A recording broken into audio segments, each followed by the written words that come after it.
Estás escuchando el podcast Mi útero, mis reglas de ayuda para abortar.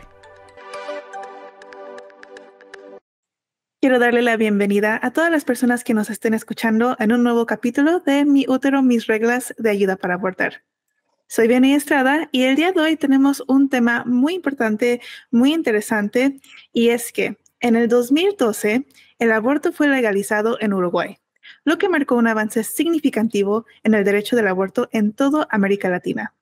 Sin embargo, aún queda un largo camino por recorrer para garantizar que los abortos se puedan realizar de manera segura.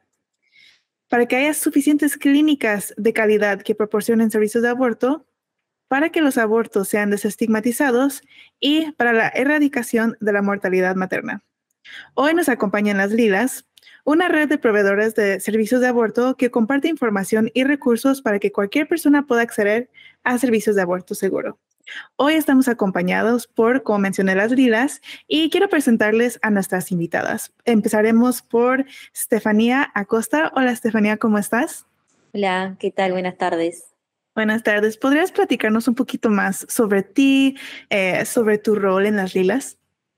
Bueno, yo soy acompañanta de aborto en la red de las Lilas ya hace un tiempo largo y, y bueno, y en realidad me acerqué a la red después de su conformación porque nada, me enteré como el trabajo que hacían y me pareció súper interesante esto de poder acompañar a las personas con capacidad de gestar en las interrupciones voluntarias de embarazo y bueno, y más que nada como desde el enfoque que lo hace las Lilas, me pareció como interesante y bueno, y ahí estoy hace un tiempito muy contenta como con la labor que venimos haciendo en la red y bueno, y feliz también en realidad de formar parte como de como esta colectiva que hay como siempre muchas ganas de que las cosas salgan y mucho acompañamiento también entre nosotras.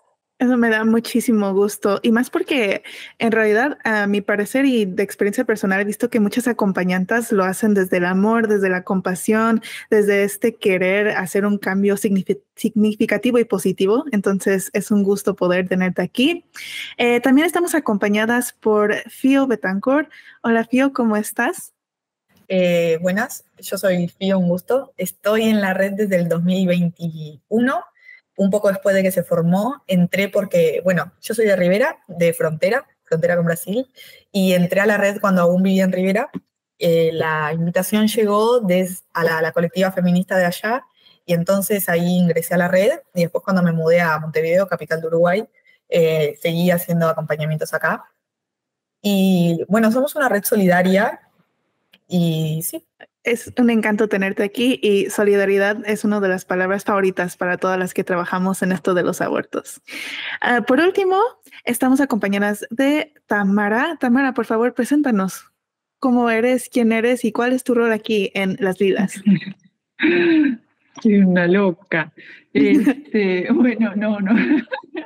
Un gusto. Muchas gracias por el espacio. A nosotros la verdad que nos alegra mucho también tener espacios donde presentar a la red, considerando que es una red nueva, que se involucra en un espacio regional ya generado, ¿no? Esta red compañera, ¿no? Con una experiencia de trayectoria de varias redes de acompañamiento con varios años y nosotros nos sumamos a esta experiencia bastante después de aprobada la ley como red, no porque no se acompañara. Y bueno, ahí está el compromiso feminista también de responder lo urgente, además de también las propuestas de ir construyendo los cambios para ir mejorando y adaptándonos a todo el progreso que ha habido en la región.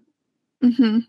No, eso es buenísimo. Y también podemos ver que a pesar de que están integrándose un poco más tarde, como mencionas, siempre se necesita apoyo, siempre se necesita seguir trabajando y haciendo más en este esfuerzo y lo veremos conforme hablemos sobre la historia. Pero justo hablando de esto, me gustaría preguntarles si nos podrían compartir una breve visión de la historia del aborto en Uruguay. Estefanía, por favor, ¿hay algo que podrías compartirnos sobre esta trayectoria?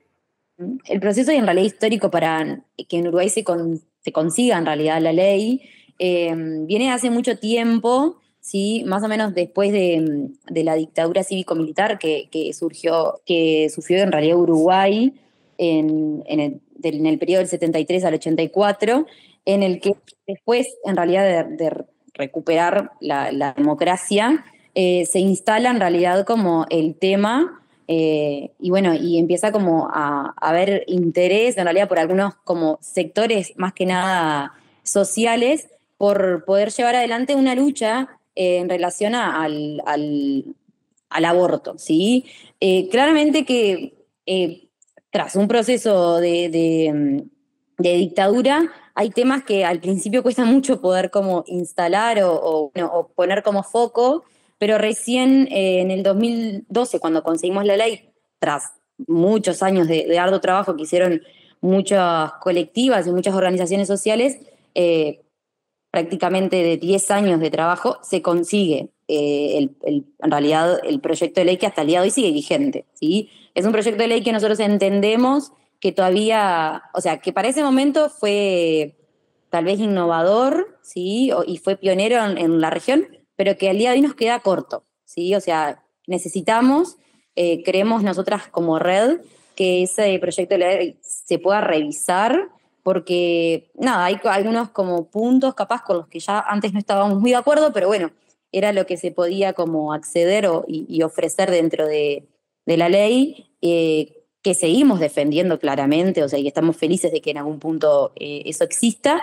pero que, bueno, como te decía recién, creemos que queda corta, o sea, es una ley que con los avances que han habido en la región en el último tiempo, bueno, parece que nos quedamos como un poco en el pasado, no sé si en el pasado, pero bueno, que sí, que falta como actualizarse, ¿no?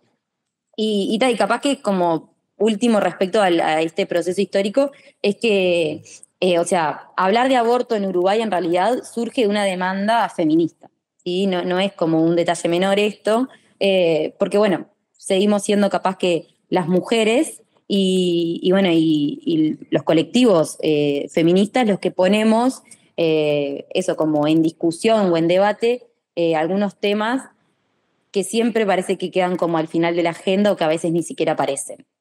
Uh-huh. Es sumamente importante todo lo que mencionas y creo que es esta reflexión importante de, a pesar de que hicieron el logro histórico al principio, consideran que está quedando corto el avance que se ve en materia de aborto en el país. Me gustaría preguntarte, Fío, para ti, ¿qué es algo que se necesitaría cambiar para que se pueda seguir innovando y recorriendo este camino hacia abortos accesibles y seguros para todas? Tenemos, creo que bien visualizadas, varias cosas que nos gustaría cambiar, porque en su momento la ley fue esto de que siempre repetimos mucho la frase de la tensión entre lo posible y lo deseable, y que en la ley no hubo tanta pregunta a los colectivos feministas de sobre qué queríamos, y capaz se apuntó mucho más a lo que podíamos lograr, que en su momento fue genial, como dice Steffi, pero ahora cosas como, por ejemplo, los 5 días de reflexión son algo que a nosotras nos causa como mucho conflicto. Es algo que si fuera por nosotras realmente lo sacaríamos, porque es una realidad que si llegás al servicio, si haces el paso de ir a la ventanilla a pedir día para IBE, tu decisión ya está tomada, tu reflexión ya se dio antes de ir a solicitar el servicio. Los 5 días de reflexión son algo como que no tiene mucho sentido, que puede dejar personas afuera del plazo, y eso es algo que a nosotras nos encantaría cambiar. Y cosas también como las migrantes, exigir 1 año de residencia también es algo que no nos gusta porque estás excluyendo un montón de gente que llega al país recientemente y más con la gran ola migratoria que hay en Uruguay. Y cosas también como que sean 12 semanas y 6 días, que si los comparamos con otros países de la región, nuestro plazo es súper pequeño. Y causales, por ejemplo, la causal salud, que en Argentina es muchísimo más amplia, abarca salud de todo tipo. Nosotros solamente tenemos causal salud cuando está el riesgo de vida de la madre. Entonces, esas son como algunas cosas que nosotras encontramos en nuestra ley que nos gustaría cambiar, que si bien fue innovadora al principio y fue genial y todo lo que podíamos desear, ahora con los avances que están teniendo en la región, nos damos cuenta que no estamos conformes con nuestra ley. Que en su momento capaz tampoco lo estábamos tanto, pero sabíamos que era lo que podíamos tener. Estos puntos que mencionan son muy importantes porque yo, al menos en mi experiencia, he visto que muchas personas dicen, pero ¿por qué siguen luchando por aborto, no? ¿Por qué sigue esta conversación? Pero bien lo mencionas, hay amplias barreras, por ejemplo, en la migración. Esto de 1 año es plazo enorme, ¿no? El aborto no es como que puedas esperarte más de ciertas semanas. Y también sabemos que históricamente las mujeres que pertenecen a comunidades indígenas o son migrantes, pues tienen menos acceso a estos servicios en términos de las semanas. De nuevo, hay personas que viven en regiones un poco más remotas, que necesitan tiempo y dinero para poder trasladarse a clínicas de aborto y no todas tienen la capacidad para costearse eso o para darse el tiempo.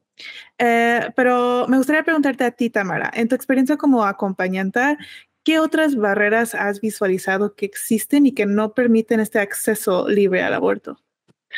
Bueno, a mí me parecía importante empezar también reconociendo que más o menos hay un aproximado de que en estos 10 años, ya 11, han pasado por los servicios de aborto legal más de 90.000 personas.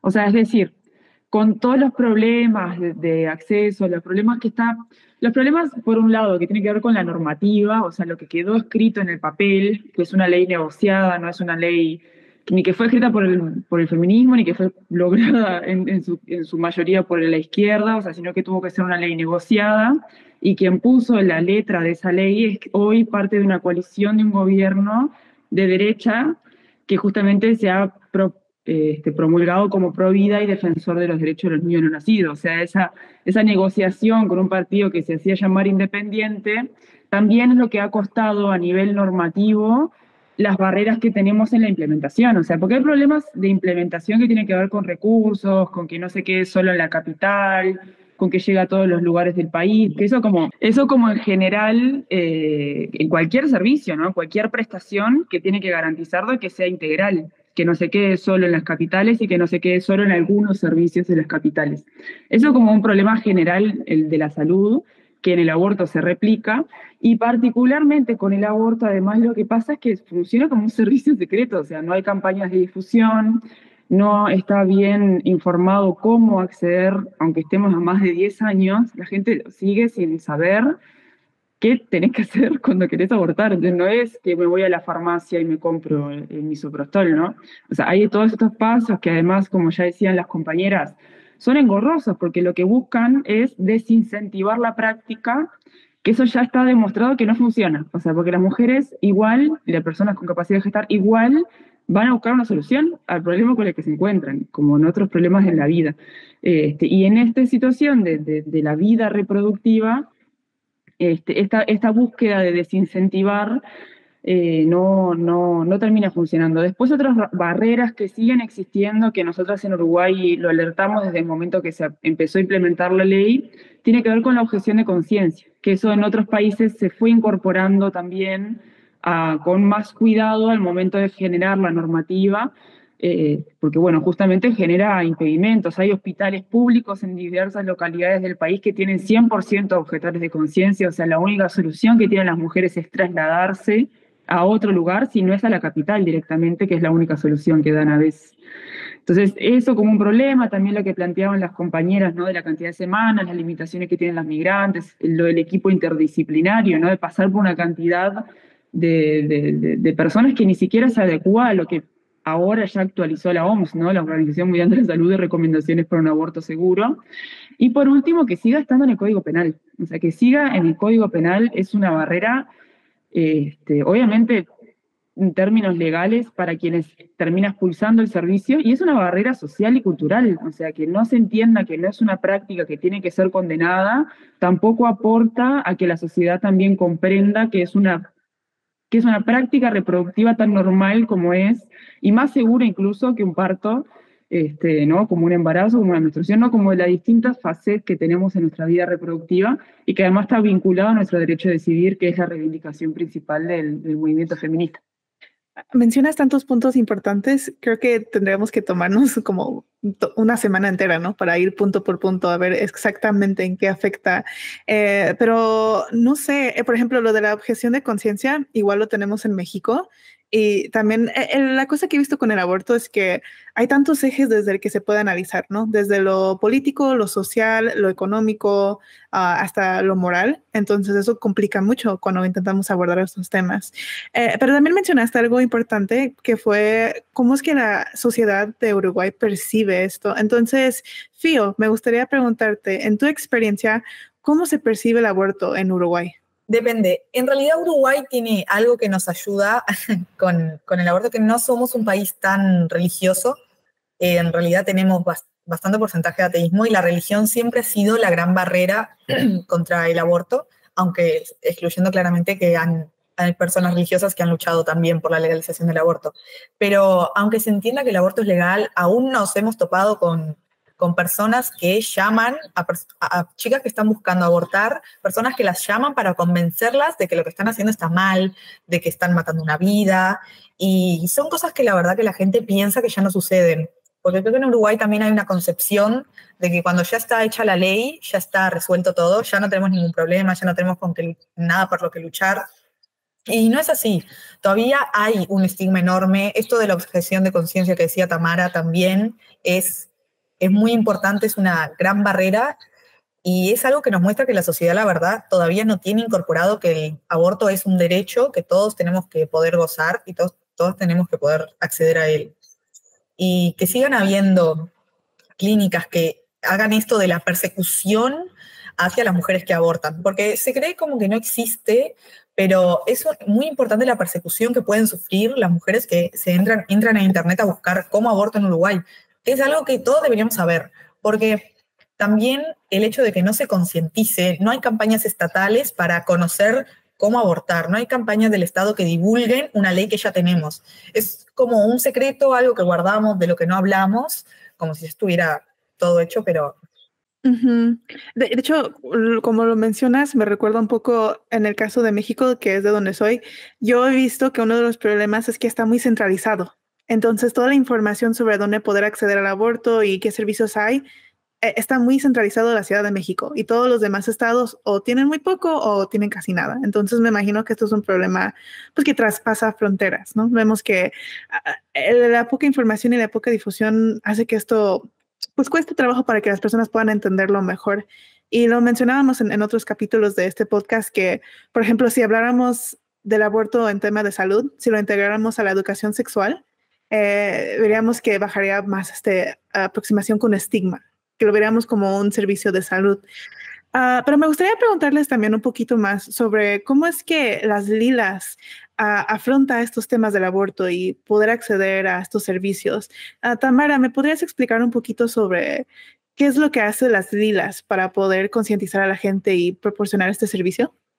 Las Lilas, en sí, la primer propuesta que tiene la red de funcionamiento que nos estructura es el hecho de hablar de aborto, ¿no? O sea, poner esto en la agenda pública, poner esto también en la agenda política del movimiento feminista y de otros movimientos sociales, porque en esta misma sensación, y que debe haber pasado en México también, ¿no? O sea, uno va como haciendo el listado de cumplidos, bueno, aborto ya está, ¿no? Violencia basada en género ya hay una ley, y son temas que van quedando después como rezagados, que no implica que no haya que seguir movilizándose, organizándose. Entonces, el rol de las Lilas es esta conexión nacional. Desde el momento uno nos propusimos tener alcance nacional, es decir, poder estar como red dando respuesta en la mayor cantidad de departamentos, que es lo que nos divide en Uruguay, estados, digamos, posibles, e informar, o sea, divulgar lo que son los servicios, cómo acceder, cómo funciona la medicación, cuáles son los efectos, qué vas a sentir, dónde ir, ¿no? Cómo funcionan los servicios públicos, cómo funcionan en las mutualistas, que serían no parte del Sistema Nacional Integrado de Salud que tenemos en Uruguay. Entonces, como ese rol que nosotras comprendemos que es la responsabilidad del Estado, pero ante su ausencia, lo que nosotras asumimos es la responsabilidad, ¿no? Esta ética feminista de estar ahí presentes, de divulgar esta información, y no desde un lugar de tercerizar responsabilidades. Nuestro lugar no es como brindar servicios tercerizados del Estado, ¿no? Nosotros lo que hacemos es volver a derivar, o sea, que confluyan las personas a los servicios de salud. No sé, porque obviamente uno cuando busca en internet de la desesperación, cuando tenés, ¿no? Tipo el test de embarazo que te dio positivo o la forma que te hayas enterado, lo que pasa es eso, o sea, que entra la desesperación ante la incertidumbre de no tener información concreta de cómo acceder. Entonces nosotras somos como también a veces, en muchos casos, esa primera barrera en contra del sistema clandestino, ¿no? O sea, de que justamente no sigan cayendo más personas en este sistema, porque si bien es legal, si vos no conocés, lo que vas a buscar es lo que encuentres. Entonces, en ese sentido, nosotros damos desde ese lugar. Y después la parte política de la red, por otro lado, tiene que ver más con nada, formarnos, ¿no? Articularnos, crecer como red, expandirnos, articularnos con otras compañeras del movimiento para que también vayan procesando una parte más amplia de la concepción de que como feministas hablamos de aborto, ¿no? Que no sea tipo esta idea de un aborto para no morir. No. Sino esta idea mucho más amplia de lo que es la autonomía sobre nuestros cuerpos, que eso tiene que ver con justamente una conciencia feminista de lo que es nuestra reproducción, nuestra vida reproductiva. Entonces, más o menos, y después el rol de acompañar es estar ahí, estar presentes, dar información, evacuar dudas, evacuar miedos, culpas que siguen presentes, que no arraigados en toda otra parte que tiene que ver con lo cultural, más que con otros desafíos de servicios, y acumular información, evidencia, para cuando estén las condiciones, en la más mínima que podamos generar un avance normativo, un avance que realmente nos permita avanzar a lo que planteaban las compañeras, que se asemeje al avance que ha tenido nuestra región y represente también el acumulado después de 10 años de una ley. Me gusta mucho este enfoque integral que tienen las lilas, porque hablan desde la comunicación clara, la canalización a servicios de aborto, a hacer esto desde una mentalidad de acompañamiento feminista muchas veces y desde como un activismo y hablar las cosas para que la gente tenga los mejores servicios posibles. Entonces es bastante bueno y amplio y completo este servicio. Pero viendo esta parte del acompañamiento, para ti, Estefanía, ¿qué es lo que tú crees que la gente necesita al momento de buscar acompañamiento de aborto? ¿Y por qué es que la gente acude con las acompañantes a veces en vez de ir a clínicas, por ejemplo, del Estado? Yo creo que la gente acude principalmente a nuestra red, primero en un acto desesperado de buscar información, que es nuestro primer paso en realidad, ¿no? Al tomar contacto es el asesoramiento, es poder brindar toda la información clara, concreta, concisa, eso del acceso a la ley, de cuáles son los pasos para poder interrumpir, qué esperar del servicio, qué reclamarle al servicio en caso de que no cumpla, ¿sí? O sea, ese me parece a mí que es como la primera llegada que tienen las personas que acuden a nuestra red. O sea, realmente entiendo que van al servicio y se van la mayoría de veces con muchas dudas. Capaz que si ya llegan con dudas, no sé si esas las evacúan, pero seguramente se van con más. O sea, el servicio o los servicios en realidad acá a veces no suelen ser tan efectivos con la información que se debe brindar, ¿tá? Nosotros de todas formas defendemos sin duda que la interrupción voluntaria del embarazo se haga dentro del servicio porque nos parece que eso también es una medida de seguridad y de reducción de daños, ¿tá? Eso no lo ponemos como en duda, pero sí entendemos que sí, que la gente llega a nosotras porque hay algo de la información que todavía el servicio no logra abarcar o abordar, y bueno, y ahí podemos como eso, abrir otra discusión de si los profesionales de la salud están interesados o están realmente formados o qué sucede, no lo sabemos, capaz.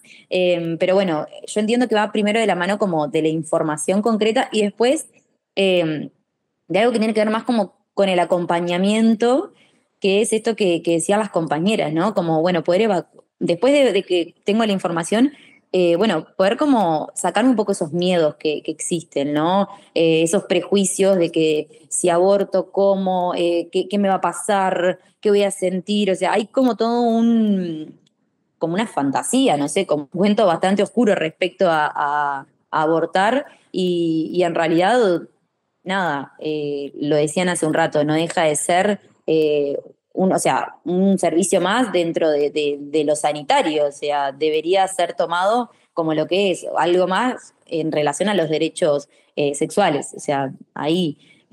Pero yo creo que sí, que la otra pata de por qué acuden a la red es porque necesitan acompañamiento. Y a veces ese acompañamiento no está en los círculos más cercanos, si es que hay círculos cercanos, a veces hay gente que, bueno, que no cuenta como con círculos cercanos, entonces ahí entramos como en otro como en otra esfera de que al salir de la información, bueno, nos transformamos ahí como un poco más de acompañamiento codo a codo y siempre como poniendo sobre la mesa la importancia de que, o sea, esa persona, además de decidir y elegir interrumpir, va a poder tener como las herramientas necesarias para como ir procesando, ir transitando este camino de la interrupción, ¿sí? O sea, a nosotros nos parece fundamental siempre como poner sobre la mesa esto de, bueno, cómo se está sintiendo la otra persona, qué es lo que necesita, qué es lo que todavía no le está como quedando claro, por qué, y bueno, y ahí, bueno, podemos como ir tendiendo determinadas estrategias, ¿no? De, bueno, si seguimos la comunicación telefónica, si nos reunimos, en qué condiciones, quiénes acompañan. Ahí intentamos hacer como un trabajo bien articulado entre las personas que conformamos la red para eso, como decían recién, nosotros no vamos a suprimir el servicio porque no es nuestro objetivo directamente, pero si vamos a hacer esta tarea, tiene que ser con el compromiso y la responsabilidad que implica. Entonces vamos a hacerla desde una postura ética feminista que bueno, pueda como cumplir como con estos objetivos realmente. Es este enfoque muy complementario, ¿no? No necesariamente están peleados. Es una manera de canalizar y ayudar, como mencionaron hace rato. Y justamente, como mencionas, las personas que llegan y necesitan abortar a veces llegan muy ansiosas y muy asustadas. Hablando sobre este panorama de Uruguay, sabemos que existe mucho embarazo adolescente, mucho embarazo para menores de edad. Y según las estadísticas, muy pocas de ellas pueden acceder a servicios de aborto. Me gustaría preguntarte, Tamara, ¿qué crees que contribuye a no sé si problemática de embarazos adolescentes y el no poder elegir qué hacer con su cuerpo? Además de la ley de aborto, tenemos la ley de salud sexual y reproductiva, y también se enmarca a los adolescentes y a las juventudes dentro de lo que se corresponde a la autonomía progresiva. O sea, Uruguay tiene un camino bastante andado en ese sentido, más allá de las cifras que decías que está así, sigue siendo una problemática, ¿no? Pero Uruguay ha trabajado bastante en justamente la prevención de embarazos adolescentes. Mejor, peor, la política más tutelante, menos integral, digamos, pero ha avanzado en ese sentido. Y ahí lo que nosotros en realidad también reconocemos es en el derecho al aborto, es que está este día de autonomía progresiva, o sea, el reconocimiento de que las adolescentes pueden abortar aunque sus padres, madres o tutores estén en desacuerdo. O sea, hay una vía legal en la cual dentro del servicio de salud, cuando la adolescente quiere abortar, si se encuentra en contradicción con lo que dicen los padres, se convoca un juez. Y ese juez va a velar por la parte del adolescente para que pueda efectivamente después realizarse el aborto. Y en ese sentido, bueno, genera tipo, ¿no? Un montón de tensiones, ¿no? La idea de que las adolescentes, primero, las adolescentes tengan sexo. O sea, ya partiendo de esa base de que las adolescencias son personas sexuadas, eso ya tiene como un montón de restricciones en el ideario general, ¿no? Entonces, además de eso, agregarle que va a decidir abortar, es como también mover muchas cosas que nosotros justamente lo que hacemos es moverlas, o sea, porque hay que tensionar la sociedad en ese sentido. Los adolescentes tienen derecho a decidir y además nosotros justamente estamos enmarcados en una región que reconoce los derechos de las personas, los derechos humanos de las adolescencias, de las infancias y las juventudes, o sea, nos reconoce como sujetos de derecho. Entonces, en ese sentido, nuestro rol ha estado como desde ese lugar, ¿no? De promover esa práctica de decidir. Y después ahora estaba viendo, ¿no? Como si existen barreras, la pregunta que vos hacías, ¿no? Si existen barreras para que accedan, y sí, obvio que existen barreras. Existen barreras que son culturales, como para ir empezando a los barreras, ¿no? De familiares, económicas, ¿no? Existen barreras, o sea, si vos no lo querés decir a tus padres, pero tenés que moverte de departamento porque justo te tocó en tu hospital que tenés objetores de conciencia, ay, ¿no? Como que se empiezan a generar barreras. Otra barrera es que no conozcan sus ciclos menstruales, por ejemplo, ¿no? La poca conciencia que hay sobre nuestros cuerpos hace que, por ejemplo, las 12 semanas sea una de las principales barreras para los adolescentes y las juventudes, porque tiene que ver que cómo vos procesás un embarazo, ¿no? Cómo vos procesás que tuviste un atraso que después se te fue a 2 meses, que después se te fue a 3 meses y así, ¿no? Varios ciclos que si uno no le va siguiendo el hilo y si no conoce justamente y no conoce su cuerpo, sus reacciones, ¿no? Los cambios, las variaciones en los ciclos, es lo que también dificulta las adolescentes puedan plantear en los plazos legales que dice la ley que quieren interrumpir. Después también en general existen un montón de barreras para que los adolescentes accedan a los servicios, pero en general, o sea, deberían haber servicios específicos para adolescencias y juventudes que en realidad son deficitarios, o sea, sobre todo fuera de Montevideo, no existe, no hay recursos humanos, no hay presupuesto, y eso ha tenido consecuencias. Nosotros fuimos enseguida, eso fue muy fuerte, ¿no? Pero enseguida que nosotros nos conformamos como red, tuvimos la responsabilidad de informar lo que fue la primera muerte de un adolescente dentro de un proceso de aborto legal que se da en el 2020 en el marco de una situación de emergencia, ¿no? Ella acude al servicio, hace todo en la aplicación, todo formal, pero ella estaba vinculada a una situación muy compleja personal de su situación en el departamento del interior, y termina en la emergencia y no la atienden y termina falleciendo de una septicemia. Y hace poco, este mismo año, un adolescente falleció en una cesárea. Es una adolescente que estaba vinculada a los servicios de protección al Estado, que ya hemos denunciado en varias situaciones y somos varias organizaciones feministas que estamos denunciando que hay servicios del Estado que se supone que tienen que proteger a los menores, pero que se terminan demostrando que están vinculados a situaciones de tráfico e influencias y conflictos con, nada, eso, trata y tráfico de adolescentes con fines de explotación sexual. Entonces, el marco se empieza a abrir mucho más, ¿no? De la complejidad que tiene, más allá de, ¿no? este país que es de avanzado y que tiene cosas escritas, ¿no? Leyes avanzadas, ¿no? En papel tenemos una normativa que en realidad es impresionante la de Uruguay. El problema es la implementación. O sea, la implementación y las propias contradicciones y déficit que tienen los servicios del Estado para dar la respuesta que deberían brindar. Sí, creo que es algo que han recalcado durante todo este momento y proceso de hablar, es que en papel todo suena bien, en papel todo se lee bonito, todo suena perfecto, ya aplicación en la vida real es un poquito más complicado. Y justo lo que mencionas, ¿no? Hablar de aborto, pues nunca, ¿no? Los niños adolescentes no tienen sexo, no hablemos de casos de, por ejemplo, abusos sexuales. Si no se habla, no existe. El problema es que sí existe, entonces necesitamos muchas estrategias que puedan proteger a las juventudes, a las personas que necesitan proteger a sus cuerpos, ¿no? No sin mencionar, por ejemplo, las enfermedades de transmisión sexual, otros problemas que se pueden agregar. Pero esto señala cómo todos estos temas de la salud sexual y reproductiva se intersectan, están conectadas, no es como de que o aborto o anticonceptivos, ¿no? O embarazos o otra cosa, todo va conectado. Pero hablando en esta línea de por ejemplo, viendo cuánto se puede aplicar, en otras regiones, por ejemplo, hablando de Estados Unidos, hemos visto que hay un retroceso en cuanto a las cosas de aborto, ¿no? Entonces, me gustaría preguntarte a ti, Fio, ¿qué se puede hacer o qué se necesita hacer para que no exista un retroceso en términos del derecho a elegir abortar? Bueno, nosotros estamos, si bien ahora en Argentina el aborto ya es legal, entendemos que en Brasil no. Y entendemos que en Brasil incluso hay un proyecto de ley que propone condenar el aborto de más de 22 semanas como infanticidio. Y es seguir criminalizando el proceso de aborto, seguir entendiendo que esto está mal, que no hay que hacerlo. Y en realidad es que entendemos que también en estos últimos años de gobierno, también la lucha pro vida se ha incrementado, porque nosotros no tenemos que parar nunca. Si bien tengamos una ley o lo que sea, en cualquier momento una ley es algo que se debate y se quita. Entonces, creo que nuestra lucha es muy importante, la perseverancia, el divulgar los servicios que tenemos para que se usen.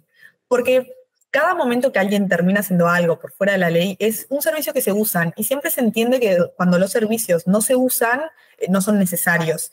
Entonces, tener esto de siempre usar nuestra ley en lo máximo que se pueda, entender que si puede usar la causal salud, usarla, si puede usar todos los aspectos, todas las herramientas que me permite el Estado, usarlas. Entre más usamos nuestros servicios, más entendemos que son necesarios. Y más con el gran avance que ha tenido la derecha extrema, que bueno, el caso de Brasil creo que es algo que nos convocó mucho, porque es nuestro país hermano, estamos al lado, y condenar un aborto de más de 22 semanas como infanticidio vuelve aún más terrible la persecución hacia las mujeres que quieren abortar. Y también es algo que, siendo parte del Mercosur, Brasil, regionalmente impacta. No, los países no somos aislados, y más en la región, que somos países bastante hermanos, y lo que pasa en los países de al lado nos convoca. Y nos cambia mucho, y más en fronteras, como la ley de Argentina en algún momento nos hizo muy bien, esto que está pasando en Brasil nos afecta y nos afecta mucho. Y creo que lo más importante es jamás parar de luchar, de poner sobre la mesa el aborto. Creo que lo más importante, como dijo Tamara, el objetivo de la red es hablar de aborto, porque a veces buscamos decir de otra manera, no decirlo explícitamente, pero la mayoría de cosas que nos llegan son cosas que si el Estado dijese y difundiera la ley, no nos llegarían consultas de cómo iniciar el servicio, de si voy directo a una farmacia y pido misoprostol, de qué tengo que decir, de ir a ventanilla y de cosas básicas. Cuando uno se presenta al servicio tiene que decir, bueno, vengo por IVE, chicas que van a pedir por ginecóloga y les dan dentro de un mes y no saben qué hacer, y bueno, que se me daban los plazos, y son cosas que el servicio, que si el Estado nos brindara la suficiente información, no pasarían. Mencionas varios puntos importantes. Lo que mencionas de Brasil me recuerda a un problema que tenemos nosotras personalmente como ayuda para abortar. Nuestro nombre en inglés es Safe to Choose. Y es que nadie en Brasil puede acceder a nuestras páginas. Está prohibido. O sea, es imposible que accedan a nuestra información. Y nosotras brindamos servicios de consejería. Entonces, es muy complicado. Y desafortunadamente, esta censura digital afecta mucho a las organizaciones, pero no siempre a los derechos, ¿no? No siempre afecta a las páginas de clínicas falsas o personas que pues dan información errónea. Entonces es un problema que es bastante internacional, y bien como mencionas, ¿no? Los problemas que pasa con los otros países que son tus vecinos no son ajenos a ti. Mencionábamos lo de la migración, ¿no? ¿Qué pasa si en un país se restringe el aborto? Van a migrar a otros lugares para poder tener estos servicios. ¿Qué pasa si tienen dificultad de acceder porque son migrantes? Pues se hace una bola de nieve de problemas, ¿no? Problemas. Ya cuando llegas a una solución, ya es demasiado tarde, ¿no? En el sentido de que ya pasaron las semanas que son permitidos. Entonces, vemos que hay un problema bastante grande que pues van surgiendo por barreras que, aunque parezcan chiquitas, pues en realidad son enormes. Pues me gustaría preguntarte, Estefanía, ¿qué recomendarías o qué crees que la gente puede hacer para seguir estos activismos y seguir luchando por el derecho a decidir?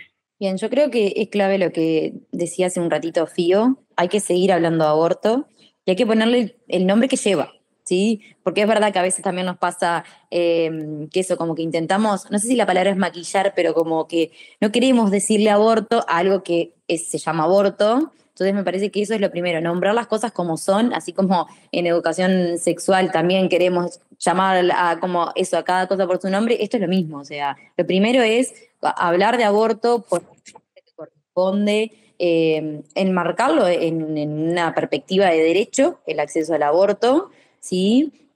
Y bueno, y como que trabajar en eso, o sea, pero el trabajo no es solamente desde las colectivas o desde las redes que estamos como haciendo acompañamientos o que hacemos difusión de información, sino que es también trabajar como con toda la sociedad. Y ahí también tenemos como que empezar a mirar un poco para afuera de las redes y de las colectivas y bueno, y poder trabajar como en conjunto con todas las personas que son parte de eso, como de las regiones en las que estamos. Que es muy difícil, sí, claro que sí, porque tenemos también, como mencionaban hace un rato, o sea, una ola de derecha y de extrema derecha que ha prácticamente arrasado con todo Latinoamérica y parte del Caribe, pero eso no puede impedirnos seguir hablando de aborto y poniéndolo sobre la mesa y buscando espacios para poder debatir al respecto, buscando eso, aliados, aliadas, aliades que nos puedan como acompañar en este camino, porque también es real que este tipo de luchas o de tránsito no los hacemos solas, ni las colectivas solas,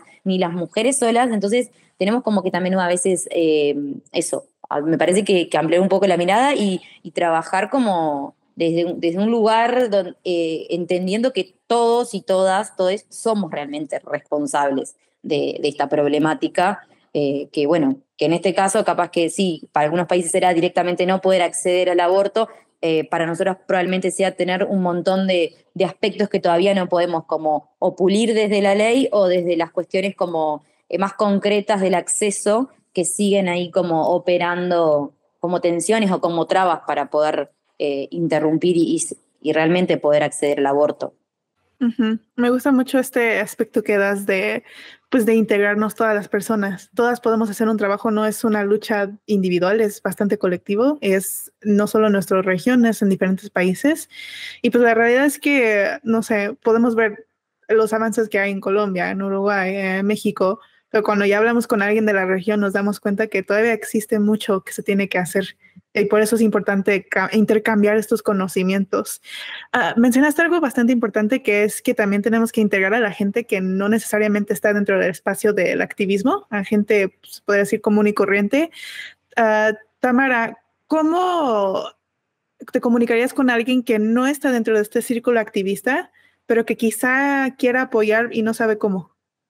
En realidad la ley del aborto en Uruguay se conquista cuando se empezó a hacer eso. O sea, cuando se empezó a hablar con el movimiento estudiantil, cuando se empezó a hablar con el movimiento sindical, con trabajadores no sindicalizados, incluso trabajadoras no sindicalizadas que lo iban comprendiendo como algo incluso ni siquiera solo como un tema de salud, sino con una deuda democrática con las mujeres, ¿no?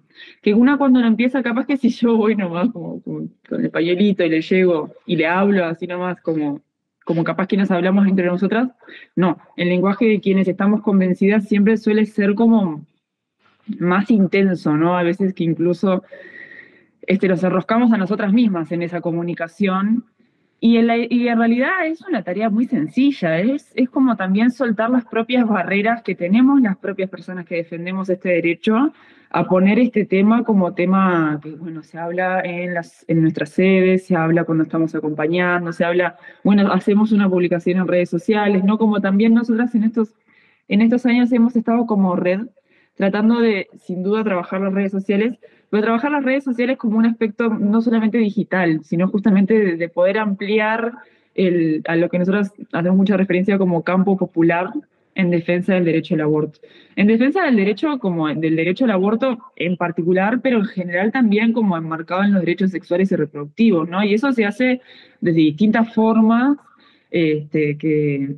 bueno, que implica un compromiso muy grande, ¿no? Implica un compromiso que además del compromiso que asumimos como acompañantes, ese compromiso de también ir conociendo lo distinto, ¿no? Conociendo lo diferente, saliendo de lo cómodo, digamos, saliendo de lo que conocemos, de lo que nos parece habitual, cotidiano, y que en realidad al final la tarea tampoco se vuelve tan compleja, es abrirse, es permitir desde la pedagogía, que a veces se pierde, ¿no? Esa parte pedagógica desde, nada, estamos harta, callate, no sé cuánto, ¿no?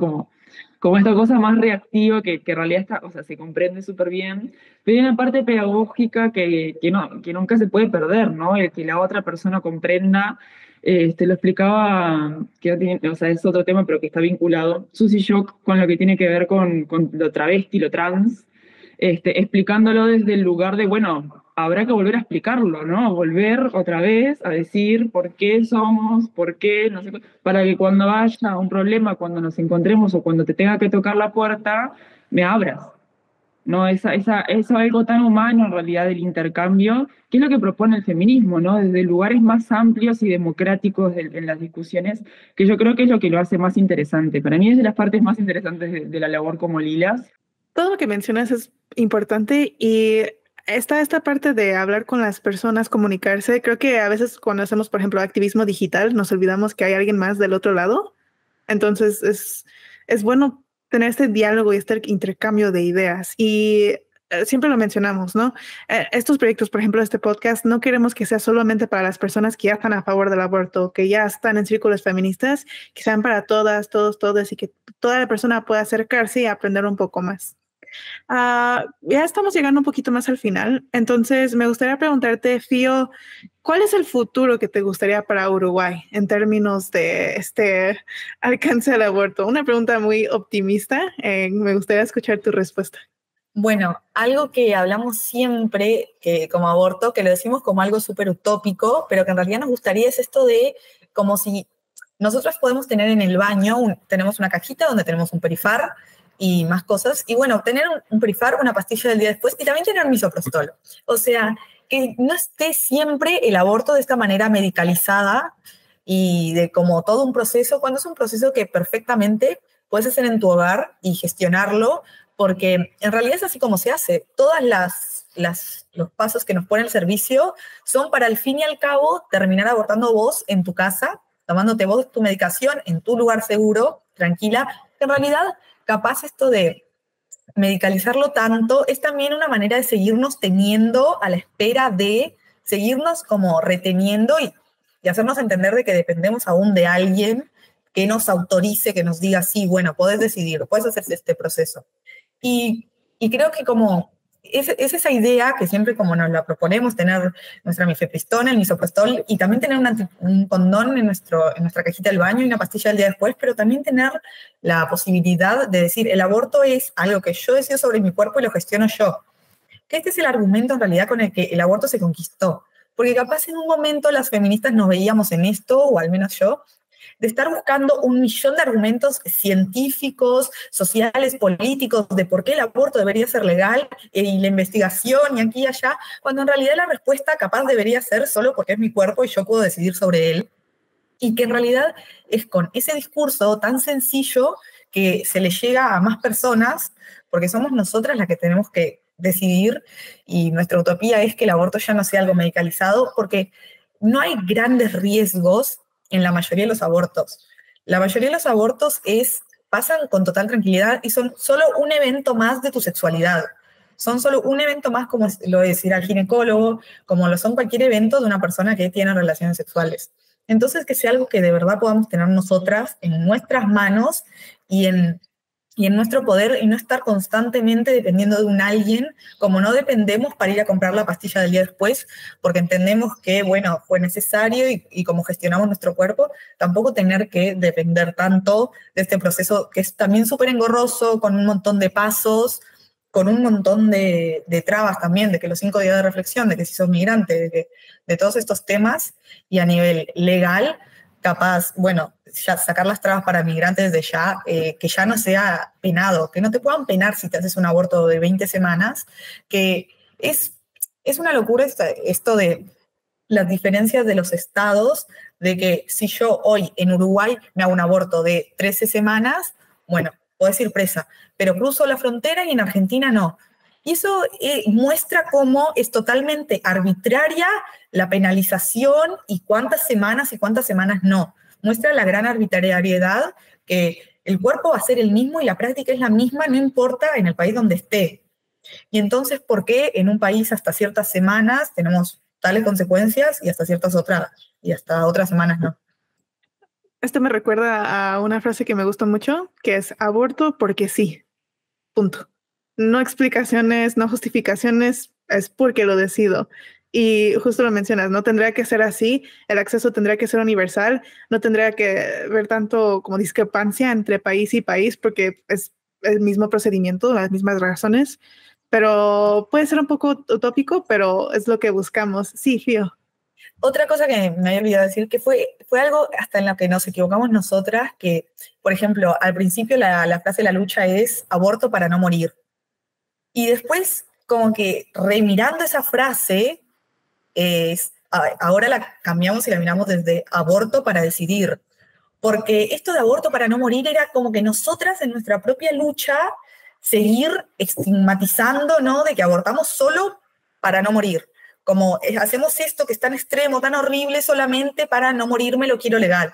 Pero cuando en realidad es como que un evento más en el que podemos decidir, y por suerte pudimos, como movimiento feminista, remirar esta frase, reformularla, y bueno, eso muestra cómo vamos creciendo, y siempre que vayamos mirando para atrás y cambiando nuestros focos, conforme cambie el tiempo y vayamos logrando cosas, vamos a ir llegando muy lejos.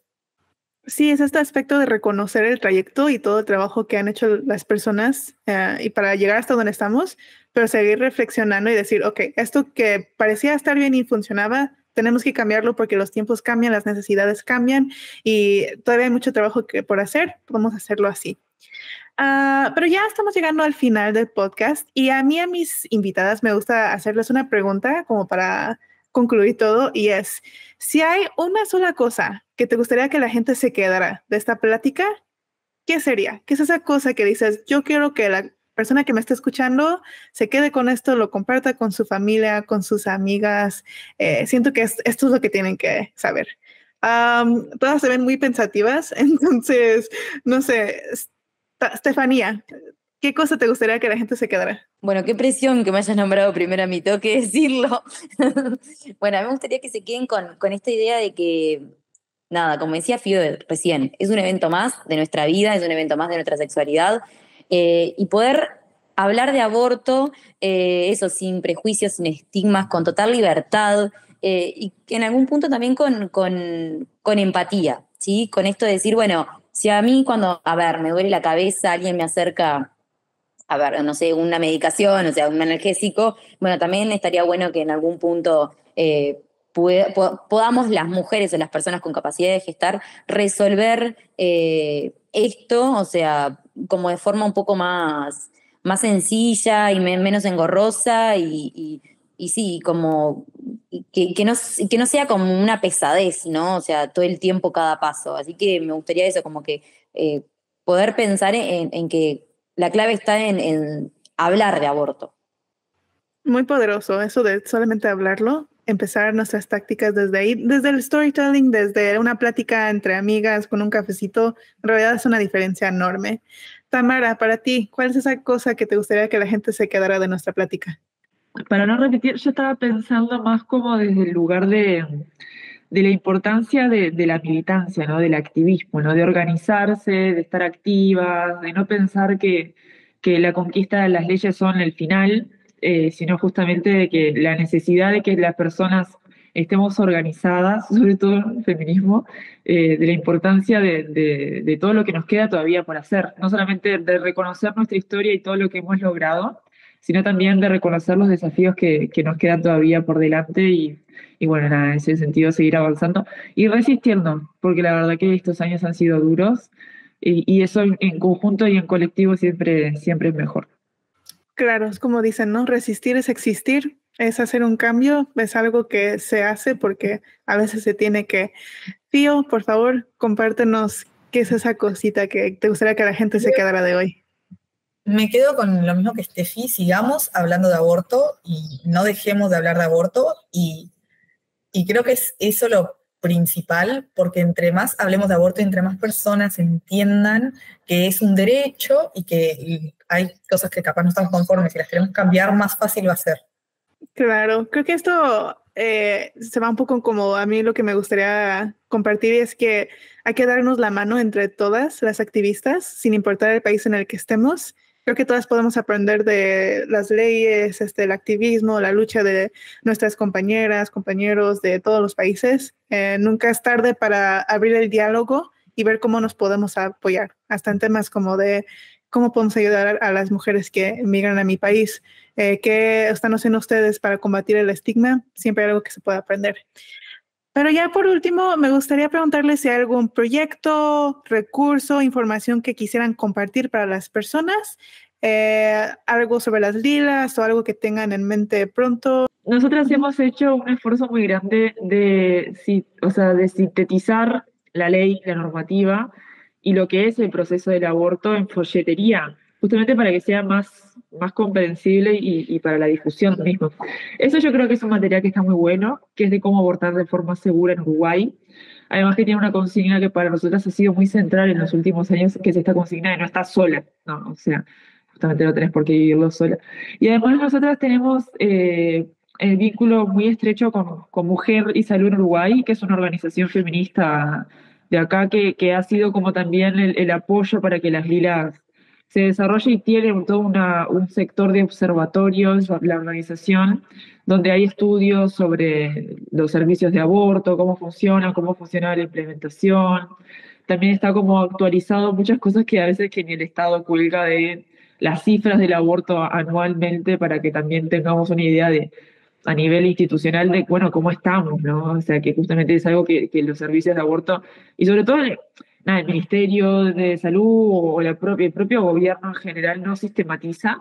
Y nosotros hacemos como ese esfuerzo también de tener las cosas sistematizadas. Y por último, lo que pensaba también era algo nuevo, de lo cual nosotros también estamos con la tarea de difundir, que es el repositorio de Red Compañera. Que Red Compañera tiene en su página web ahora toda una parte de repositorio donde hay artículos, fanzine, investigaciones, libros, o sea, como un montón de material para seguir divulgando, ¿no? De todo lo que ya hay escrito, tipo tintas, no ríos y ríos de tinta, al respecto de esto, desde las distintas y diversas miradas que se les puede dar. Hay mucho material para leer y está bueno también que se promueva esa lectura. Gracias por compartir estos recursos sumamente valiosos. Se ve que hay un amplio como archivo de cosas que las personas pueden acceder para tener más apoyo. ¿Algo que te gustaría complementar, Estefanía? Quizá las redes sociales también, donde las pueden seguir. Bien, no, yo solamente iba a comentar lo que decía Tamara, un poco de la información que habíamos hecho de los afiches y de nuestra participación también en Red Compañera. Y bueno, y nos pueden seguir en realidad por Las Lilas, Uruguay, en Instagram. También manejamos un número de teléfono por si necesitan hacer consultas. Laslilas.uy en Instagram. Ahí va, laslilas.uy en Instagram. Y bueno, en realidad eso, cualquier cosa nos pueden como escribir por ahí y vamos a estar evacuando las dudas si están a nuestro alcance y si no, vamos a hacer lo posible para que igual esas dudas sean siempre evacuadas. Así que... Perfecto. Yo me aseguro de incluir el número telefónico en la descripción de este capítulo para todas las que lo necesiten. Sí, pero bueno, no me queda más que agradecerles por su tiempo y por su compartir de estos conocimientos. Y para los que nos estén escuchando, solamente recordarles que jamás estarán solas. Siempre hay personas, a veces es difícil saber quién está detrás, pero como pueden ver, aquí hay 3 personas increíbles haciendo el trabajo. Y lo hacen desde el amor, desde el respeto, desde la compasión y la sororidad. Entonces, recuerden que pueden contactar a Las Lilas o también Ayuda para Abortar y estamos aquí para ti. Escuchaste Mi Útero, Mis Reglas de Ayuda para Abortar, un podcast que brinda información sobre la salud sexual y reproductiva, además de desestigmatizar el aborto. Si tú o alguien que conoces necesita apoyo, entra a ayudaparabortar.org.